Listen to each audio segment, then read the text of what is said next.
एक बार एक व्यक्ति बुद्ध के पास आता है और उनसे पूछता है कि मन को नियंत्रित करने और समझने के लिए पहला कदम क्या है और हमें कहां से शुरुआत करनी चाहिए कि हमारा मन हमारे वश में हो सके। बुद्ध मुस्कुराते हैं और उसका उत्तर देते कि अपने मन को समझने का पहला चरण है इसके द्वारा दिए गए लालचों की व्यर्थता को देख लेना। जो व्यक्ति अपने मन में लालच की व्यर्थता देख लेता है वह उससे छुटकारा पाना शुरू कर देता है। और हम बुद्ध से पूछते हैं कि हम उस लालच की व्यर्थता को कैसे देखें जिससे हमारा मन हमें प्रलोभित करता है। बुद्ध अनुभव से कहते हैं, मनुष्य जो भी गलत कार्य चरम सीमा तक करता है उससे उसे दुख मिलता है और ये दुख उसका अनुभव होता है और यही अनुभव उसके परिवर्तन का कारण बन सकता है। जिसने देख लिया और वास्तव में देख लिया कि नशा करना केवल दुख है, उसने नशे से मुक्त होना शुरू कर दिया। जिसने ये देख लिया कि ईर्ष्या केवल स्वयं को जलाती है और वास्तव में देख लिया, वही ईर्ष्या से मुक्त होना शुरू हो गया। आपको ये देखना चाहिए कि आपका मन आपको हमेशा संतुष्टि का लालच देता है, लेकिन लगता ये तुम्हें सदैव अतृप्त है और यही अपने मन को समझने का पहला चरण है। कहानी को आगे बढ़ाने से पहले आपके लिए इस एक सवाल को समझना जरूरी है और वो सवाल है कि आप अपने दिमाग पर नियंत्रण क्यों करना चाहते हैं। क्योंकि आपने अनुभव किया है कि आपका मन आपको दुख देता है, लेकिन चूंकि आपको अपने मन का लालच बहुत अच्छा लगता है, इसीलिए आप इन लालचों के पीछे छिपे दुखों को नहीं देख पाते हैं। सिर्फ आपके दुख देखने से आपका मन आपके वश में नहीं आएगा। इसके लिए आपको समझना होगा कि दूसरा कदम क्या है।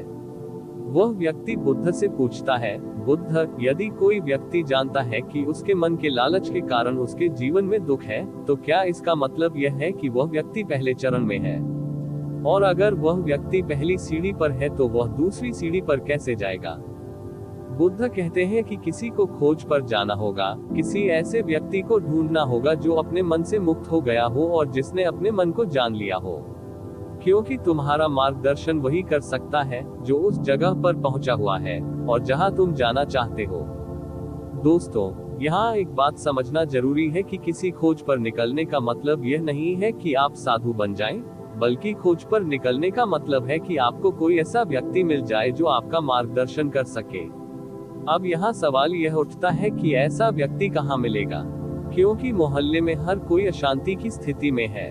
तो इस सवाल का जवाब यह है कि आपको ऐसे किसी शख्स को आस पड़ोस में नहीं बल्कि इंटरनेट पर ढूंढना चाहिए, क्योंकि इंटरनेट आपको पूरी दुनिया से दोस्तों के बीच जोड़ता है और आप जुड़े हुए हैं तो सिर्फ इस इंटरनेट की वजह से। अगर होता इंटरनेट नहीं है तो क्या आप ऐसा करेंगे?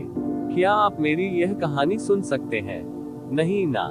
दोस्तों, इस दुनिया में आपका मार्गदर्शन करने वाले बहुत से लोग थे, हैं और हमेशा रहेंगे। आइए कहानी पर वापस आते हैं और अच्छे से जानते हैं कि हमारे मन को समझने का दूसरा चरण क्या है। बुद्ध से उस व्यक्ति की पहचान क्या है जिसने खुद को समझ लिया है और अपने मन को समझ लिया है। क्योंकि हर व्यक्ति बुद्धिमान और ज्ञानी होने का दावा करता है, लेकिन वास्तव में ज्ञानी कौन है?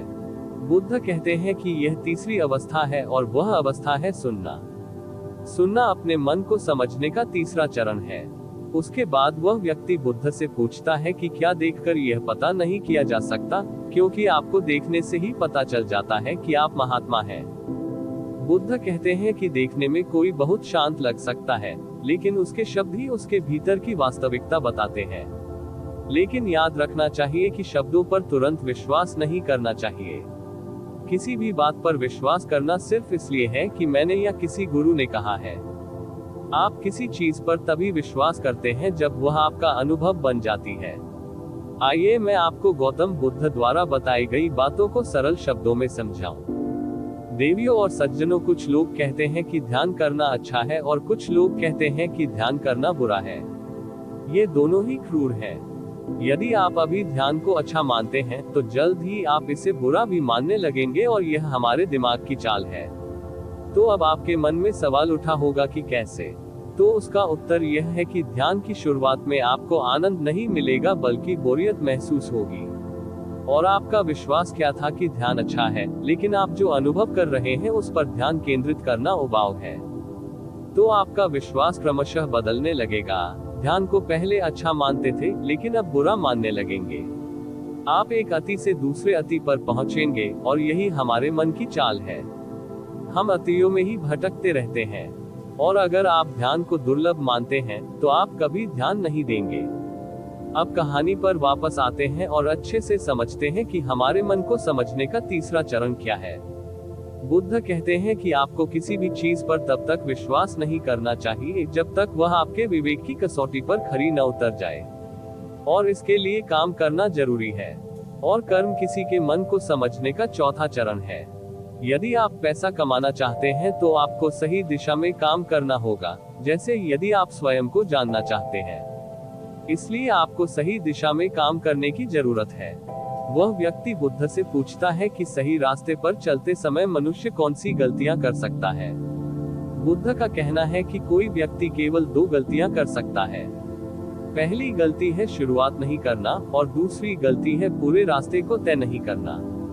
और इन दोनों गलतियों का कारण हमारा मन है। कुछ लोग मानते हैं कि मैं कल शुरू करूंगा, और कुछ लोग मानते हैं कि मैं शायद सफल नहीं होऊंगा।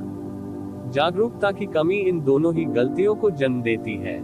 जागरूकता के बिना कोई व्यक्ति अपने मन को सही दिशा में चलने नहीं दे सकता। और अपने मन को समझने का 5वां चरण जागरूकता है। इसलिए हर दिन जागरूकता से जियो, कोई भी काम करो तो जागरूकता से करो। अगर आप भी सांसें लेते हैं तो जागरूक रहें। जागरूकता के बिना जिया गया हर क्षण मृत्यु के समान है, और जागरूकता बिना ध्यान के संभव नहीं है। बुद्ध से पूछा गया कि बुद्ध अपनी चेतना के स्तर को कैसे बढ़ा सकते हैं। बुद्ध कहते हैं कि चिंतन और मनन से छठा चरण है। एक बार आप अपने मन को समझने के 6 चरणों को ध्यान से समझिए। अपने मन को समझने के 6 कदम। पहला, थीड़ी जागरूकता के साथ ये देख लेना कि यह मन ही दुख के बीज बोता है। दूसरा, किसी ऐसे व्यक्ति को खोजना जो मन से मुक्ति पाने का मार्ग बता सके। तीसरा, सुनना। चौथा, सुने हुए को कार्य में लाना। 5वां, जागरूकता, जिससे आप मार्ग से भटके ना। छठा, ध्यान। सीधे शब्दों में, ध्यान ही नाव है जिस पर बैठकर मन की नदी पार कर सकते हैं। लेकिन ध्यान तक पहुंचने के लिए प्रारंभिक 5 चरण बहुत महत्वपूर्ण है। नीचे कमेंट बॉक्स में हमें बताएं कि आप अभी किस चरण पर हैं। कृपया बताएं, क्योंकि दोस्तों हर ज्ञानी इन 6 चरणों से गुजरता ही गुजरता है। दोस्तों, अब जानते हैं कि अपने मन को अपना सेवक कैसे बनाएं, एक सच्ची कहानी से। तो चलिए कहानी को शुरू करते हैं। अपने मन को अपना सेवक कैसे बनाएं? दोस्तों, अगर आपने इस कहानी को ध्यान से पढ़ा है तो आपको नीचे दिए गए 2 सवालों के जवाब मिल जाएंगे, और वो 2 सवाल हैं। पहला, हम अपने मन के गुलाम क्यों बन गए हैं? दूसरा, हम अपने मन को अपना गुलाम कैसे बना सकते हैं? आपके पहले प्रश्न का उत्तर नीचे दी गई इस जीवन बदल देने वाली कहानी में है, इसलिए नीचे दी गई कहानी को अंत तक पढ़ें। एक कलाकार था जो एक आकर्षक जगह पर गया जहां महत्वपूर्ण लोग रहते थे। ये कलाकार वास्तव में कला बनाने में बहुत अच्छा था, जिसे देखकर हर कोई हंसने लगता था। राजा और महान राजकुमार अक्सर कलाकार के काम पर हंसते थे, लेकिन इस बार कलाकार गंभीर राजा के दरबार में है, जिससे लोगों को संदेह है कि वह इस बार असफल हो जाएंगे। कलाकारों ने अपनी कला का जौहर दिखाना शुरू किया। हर बार यही होता है, हंसते हंसते राजा का बुरा हाल हो जाता है। कलाकार का काम देखकर राजा इतना प्रसन्न होता है कि वह कलाकार को मनचाहा इनाम देने के लिए तैयार हो जाता है। हमें ये हमेशा याद रखना चाहिए कि खुशी से लिए गए फैसले अक्सर गलत साबित होते हैं। राजा कलाकार से कहता है कि वह जो चाहे मांग सकता है। मैं आपकी कलाकृति से बहुत खुश हूँ। कलाकार कहता है, क्षमा करे राजन, मैं जो मांगूंगा शायद आप मुझे दे नहीं पाएंगे। राजा अपनी सीट से खड़ा हो जाता है और कहता है, अब तुम मेरी खुशी को गुस्से में बदल रहे हो। क्या तुम्हें संदेह है कि मैं क्या कह रहा हूँ? अब राजा अपने अहंकार को सामने लाता है, और जहाँ अहंकार आ जाता है वहाँ काम गड़बड़ा जाता है। तब कलाकार राजा से कहता है, नहीं, मुझे क्षमा करें, मैं ये कहना तो नहीं चाहता, लेकिन एक बार आपसे ये बात दोहराना चाहता हूँ। फिर राजा कहता है, मैं तुम्हें वचन देता हूँ कि जो भी तुम हद में रहकर मांगेगी वह तुम्हें जरूर मिलेगा। तब कलाकार कहता है, ठीक है, मुझे 24 घंटों के लिए अपने राज्य का राजा बना दीजिए। उस कलाकार की बात सुनकर राजा मन ही मन सोचता है कि मैंने सीमा पर रहकर उनसे पूछने को कहा था, अन्यथा वह हमेशा के लिए राजा होता। वैसे 24 घंटे कोई बड़ी बात नहीं है और उसके बाद राजा सोच विचार कर कलाकार से कहता है कि ठीक है, मैं तुम्हें अगले 24 घंटों के लिए राजा घोषित करता हूँ। राजा बनने के लिए 1 घंटे के भीतर कलाकार, जो अब राजा बन चुका था, बुरे राजा को फांसी पर चढ़ा देता है और दूसरे घंटे में वह पुराने राजा के सभी भरोसेमंद लोगों को हटाकर अपने भरोसेमंद लोगों को रख लेता है। आप में से कई लोग उस राजा को मूर्ख समझ रहे होंगे, लेकिन मैं आपको बताना चाहता हूं कि वह राजा कोई और नहीं बल्कि आप ही हैं और वह कलाकार आपका दिमाग है। जब आपका मन आपको थोड़ी सी भी खुशी देता है तो आप उसका अनुसरण करते हैं। वह जो कहता है आप वही करते हैं और बाद में आपके पास केवल पछतावा ही रह जाता है।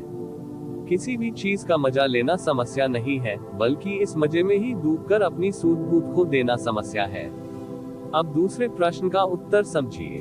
अपने मन को कैसे नियंत्रित करें? हम अपने मन को काबू में कैसे करें?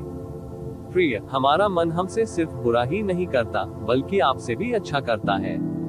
मैं आपको एक उदाहरण देकर बताता हूँ कि जब आप ईर्ष्या का सहारा लेते हैं तो आपका मन बुरे काम करता है, और जब आप क्रोध का सहारा लेते हैं तो आपका मन बुरे काम करता है। जब आप आत्म जुनून और लालच जैसी बुरी चीजों का सहारा लेते हैं तो आपका दिमाग आपको बुरे काम करने के लिए मजबूर करता है। जब आप प्रेम, दया और कृतज्ञता जैसी सकारात्मक भावनाओं का उपयोग करते हैं तो आपका मस्तिष्क अच्छी तरह से काम करता है। तो समस्या मन की नहीं है, समस्या यह है कि मन का उपयोग कैसे किया जाए। गौतम बुद्ध ने जागरूकता को इतना महत्वपूर्ण बताया क्योंकि यह आपके मन को नियंत्रित करने का एकमात्र उपाय है। आपके मन को नियंत्रित करने का मतलब यह नहीं है कि नेगेटिव विचार आने बंद हो जाएं। ये सुनिश्चित करना चाहिए कि आपका मन किसी भी विचार से विचलित न हो। मुझे न केवल इस बात का दुख है कि उसने मुझे निराश किया, बल्कि मुझे इस बात की भी खुशी है। हो सकता है कि यह परिणाम न हो, लेकिन उस खुशी में कुछ निर्णय लेना। उदाहरण, किसी से कोई वादा कर देना। ठीक उसी प्रकार बहुत ज्यादा दुख होना समस्या नहीं है, बल्कि इस दुख के कारण कोई निर्णय लेना समस्या है। उदाहरण, आत्महत्या करना। यदि आप पूरी जागरूकता के साथ ये देख सके कि सुख दुख के चरम पर कोई भी निर्णय लेने से दुख और पीड़ा ही जन्म लेती है, तो आप आंख बंद करके सुख के पीछे नहीं भागेंगे। और अगर आप सुख के पीछे नहीं भागेंगे तो दुख आपके पीछे नहीं भागेगा, क्योंकि ज्यादातर लोग जिसे सुख समझते हैं वह दुख की परछाई है। अब लोग इसका अर्थ यह निकालेंगे कि हमें सुख का आनंद नहीं लेना चाहिए, जबकि यह निष्कर्ष बिल्कुल गलत है। यदि आप सुख दुख की पराकाष्ठाओं से कोई निष्कर्ष नहीं निकालते, तो आप वही रहते हैं जहां आपको रहना चाहिए, मध्य बिंदु पर, जिसकी बात हर बार बुद्ध कहते हैं। मैं आपको मन के बारे में एक खास बात बताता हूँ। आपको कब लगता है कि आपको अपने मन पर नियंत्रण रखना चाहिए? मैं आपको बताता हूँ, जब आप वो काम कर रहे होते हैं जो आपके लिए सही नहीं है, तब आपको एहसास होता है कि आपको अपने दिमाग पर नियंत्रण रखना चाहिए, लेकिन आप फिर भी वह काम करते हैं क्योंकि आपको उसे करने में आनंद आता है। उदाहरण के लिए, चुगली करना। आप जानते हैं कि चुगली करने से आपको कोई फायदा नहीं होगा, फिर भी आप चुगली करते हैं, क्योंकि चुगली करने में शुरुआत में मजा आता है, परंतु धीरे धीरे ही आपको पता चलता है कि आप अपने ही नजरों में छोटे बन गए हो। दोस्तों, आज मैं आपको गौतम बुद्ध से एक सूत्र बताता हूँ जो आपकी जिंदगी बदल सकता है। और अगर आपको पहले काम करने में बहुत मजा आया तो वह सूत्र आपके लिए बुरा है। उदाहरण के लिए, जंगली खाना खाना, सुबह देर से उठना, फनी और गंदे वीडियो देखना आदि। और शुरू में काम करने में कम मजा आता है या बोरियत महसूस होता है, तो वह आपका जीवन बदल सकता है। उदाहरण के लिए, सुबह जल्दी उठना, व्यायाम करना, किताबें पढ़ना, ध्यान करना और इंटरनेट का सही उपयोग करना आदि। हमारा मन सिर्फ बुरे कामों में नहीं लगता, बल्कि अच्छे कामों में भी लगता है। अंतर सिर्फ इतना है कि बुरे कामों में ये जल्दी लगता है क्योंकि शुरुआत में ही मजा मिलता है, जबकि अच्छे कामों में ये देर से लगता है क्योंकि मजा देर से मिलता है। दिमाग को कंट्रोल कैसे करें? जानिए मन को नियंत्रित करने की व्यावहारिक विधि। दोस्तों, ज्यादातर लोग यही सोचते हैं कि मन को काबू में करना मुश्किल है, और ये बात उन लोगों के लिए ही सही है जो नहीं जानते कि मन क्या है और ये कैसे काम करता है। जो लोग जानते हैं